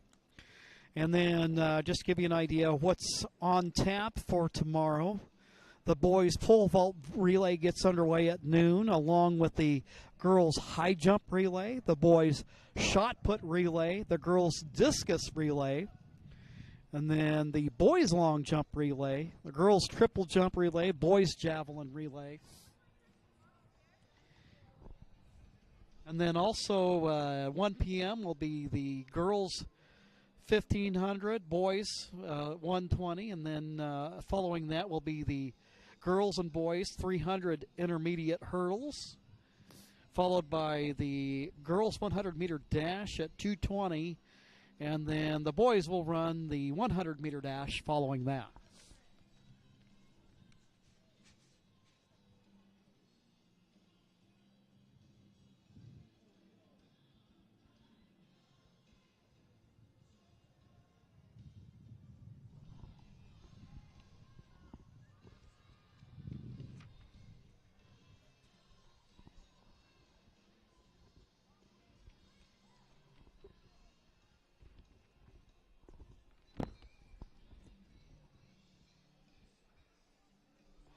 For almost 50 years, Bill's Glass has been the clear choice in Southern Oregon for your home, vehicle, or business needs. Locally owned, family run, Bill's Glass supports our schools and communities.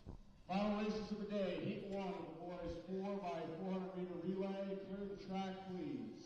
So they're getting the track cleared, getting ready for the first heat of the Mazama, Cascade Christian, Roseburg, Hidden Valley, Phoenix.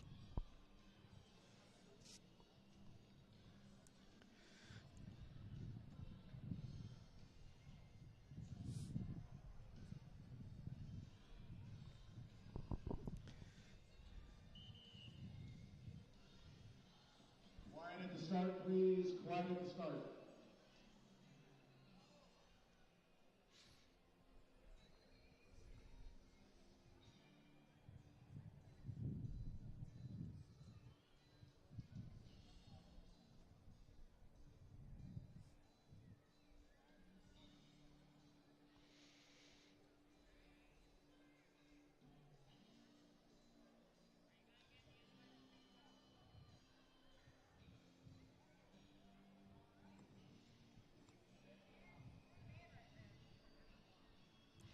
You see kids that you're familiar with, people you see day in and day out. I see Jake Serrani from Cascade Christian, kind of working in the infield, conditioning himself. Nice and quiet for the start. I want everybody on the infield on one knee. I want everybody down so there's no sight issues. That means everybody, coaches included.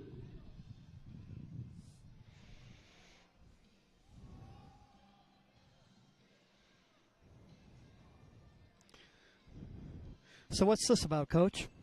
Getting everybody down on one knee. Well, just to be able to make sure that there's complete vision, that no one's getting in the way of timers, and you can always tell the age of coaches. Some of them, as you get older, is more difficult to get down and get back up after the gunfires. And here we go with the first heat of the boys 4x400. Coming around the turn. Hidden Valley, Roseburg, Henley. And then we got Mazama and Cascade Christian. So these gentlemen will run one lap and then the exchange for the second leg.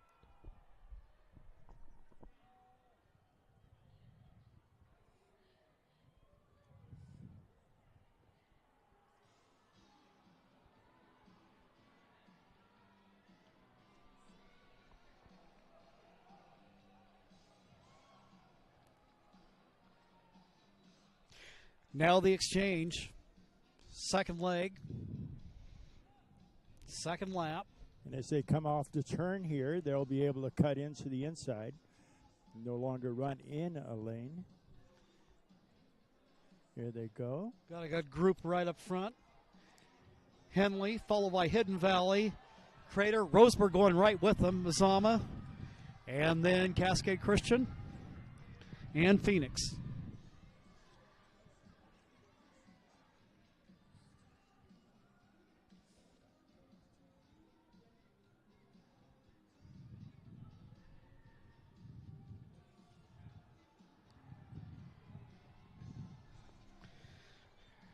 Down the straightaway, and they'll get ready for the exchange for the third leg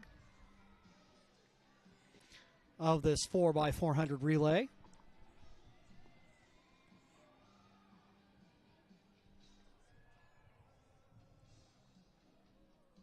And again, sometimes on the third leg, you'll find the fastest split. Henley holding down first, but it looks like we may have a challenge coming from the Roseburg runner. Right. I think that's the case here. I think Roseburg has made quite a move. Mazama, then Cascade Christian, Hidden Valley.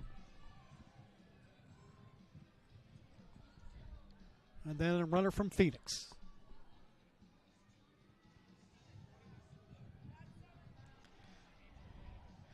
Down the straightaway. Exchange coming for the anchor leg.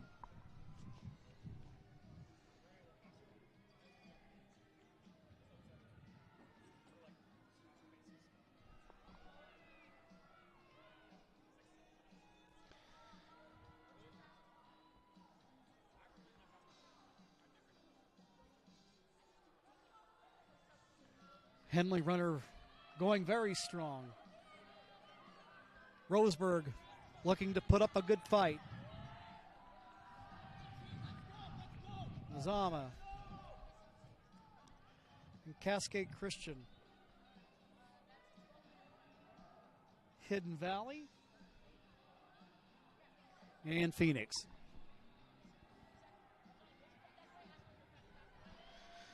So Henley heads down the home stretch, first place. Roseburg second. Mazama third. Cascade Christian fourth. Followed by Hidden Valley and Phoenix, a pair of teams out of the Skyline Conference.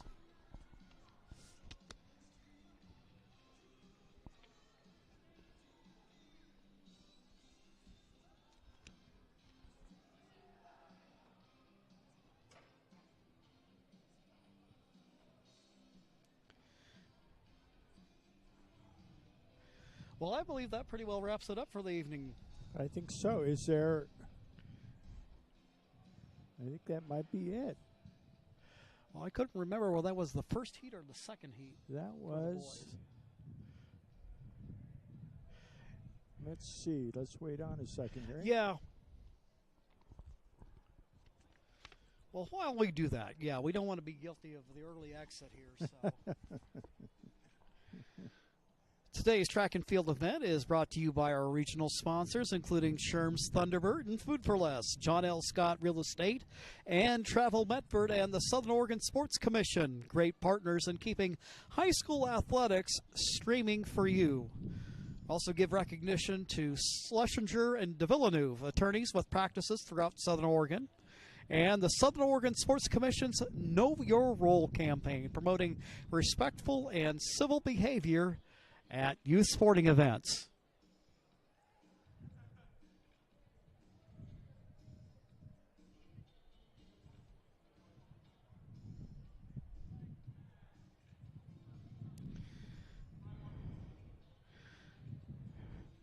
Jim McCoy here at Trackside along with Hans Vasquez.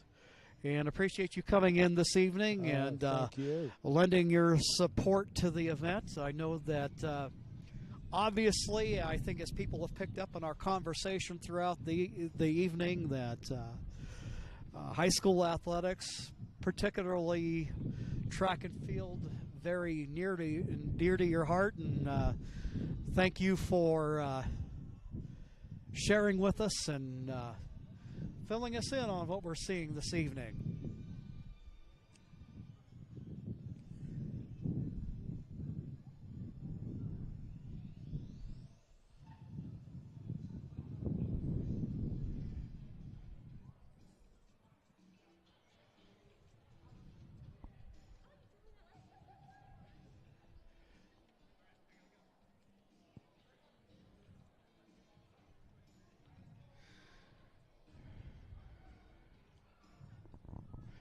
I believe that may have been the concluding heat for the evening, as I think people are starting to clear out, and I see some of the athletes from here starting to clear out.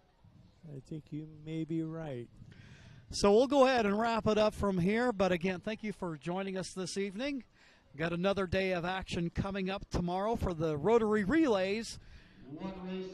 Oh, there is one less. Okay. Not so fast, Jim.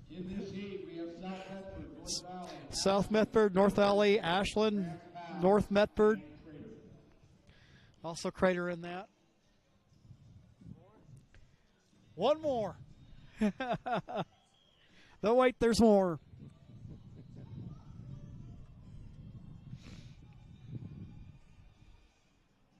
There used to be meets where the last event was actually the coaches' relay. Oh, really? That was done in Grants Pass, and oftentimes there would be medical emergencies during the course of the event. I want to make sure you had the oxygen tanks and the Oxygen tanks.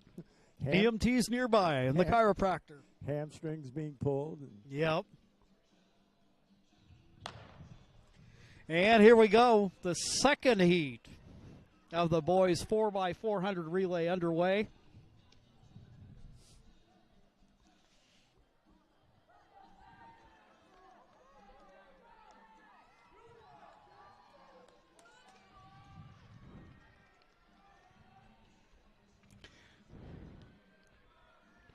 We have a good battle going at the front for first place.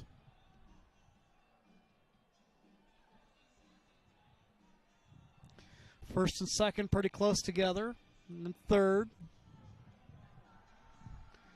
That's Ashland third, moving up quickly. And now the exchange for the second leg of the event. Seeing a lot of speed in this one.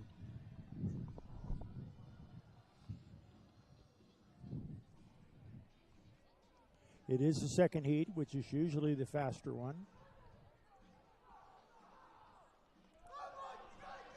Ashland at first, but South Bedford right there with them. Then North Valley, Grants Pass, and Roseburg. And followed by North Medford.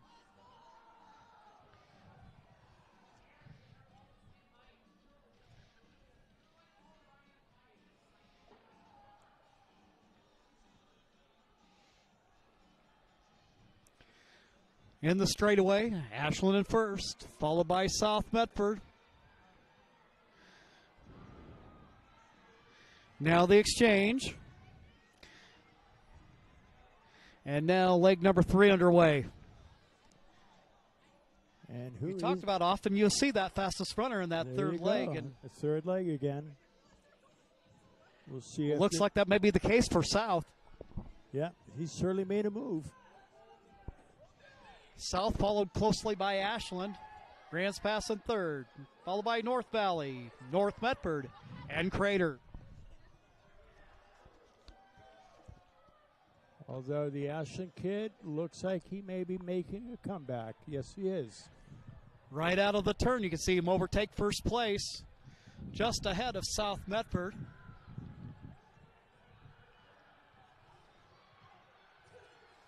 That was a nice move. Had a little something in the tank that he left for the turn. All right, now the pressure's on. The young man in second. So, here on the final lap, Ashland Grizzlies in first place. South Medford trying to close in and gain ground.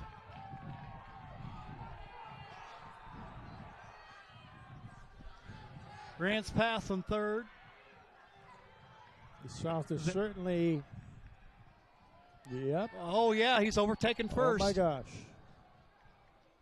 In fact, the Ashland, Looked like he may have dropped the baton. I believe he did. Yes, I think Ashland dropped the baton at the top of the turn and had to come back and scoop it up. So a tough break for the Ashland Grizzly runner. South in first.